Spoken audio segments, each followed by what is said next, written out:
వాళ్ళు ఎప్పుడు చూసినా కూడా వ్యర్థమైన విషయాల్లో కూడా ఎక్కువ ఆలోచన కలుగుతారు. మంచి పనులు చేయడానికి ఎవరు రాకముంది, కానీ వ్యర్థమైన పనులు చేయడానికి ఎక్కువ ఇష్టపడతారు.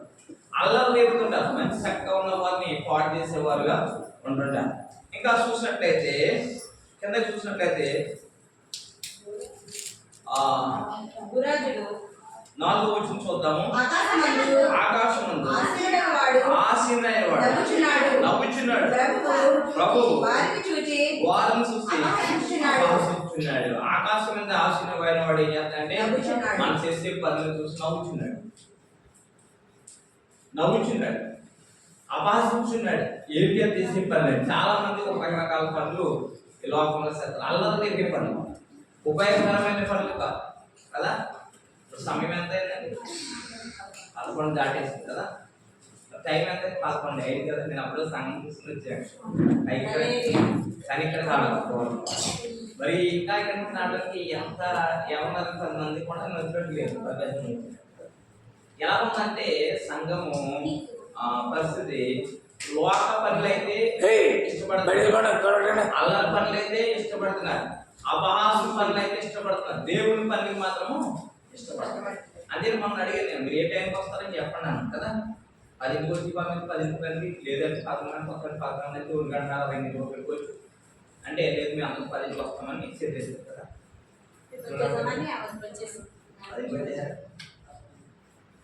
అయితే మరి ఇక్కడ మనం వాక్యం చూస్తే టయాన్ని మనం దేవుడి పనులు చేయడం ఇష్టపడాలి.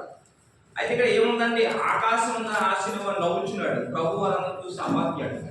అంతేకాదు ఆయన ఉగ్రుడై రచనకు రాప్చేతులు వాడు తల్లడంపలు చేయను. నేను నా పరిశుద్ధ పర్వతం మీద సీయోని మీద నా రాజును ఆశీర్వదించుకున్నాను. హల్లెలూయా, హల్లెలూయా. కట్టడం నేను నిర్వహించుదును, యెహోవా నాకు ఇలాగ సెలవిచ్చును, నువ్వు నా కుమారుడు, నేను నిన్ను. ఎవరు కుమారుడు? దేవుడి బిడ్డలమ్మ. ఆయన మనల్ని కలిగి ఉన్నాడు. నన్ను అడుగుము, జనము నీ స్వాస్థ్యంగాను, భూమిని దేవాంత వరకు సత్తుగా ఇచ్చును. ఇక్కడ ఒక వాక్యం మనం జ్ఞాపకం చేసుకుందాము. 11వ వచనాన్ని మనం జ్ఞాపకం చేసుకుందాం.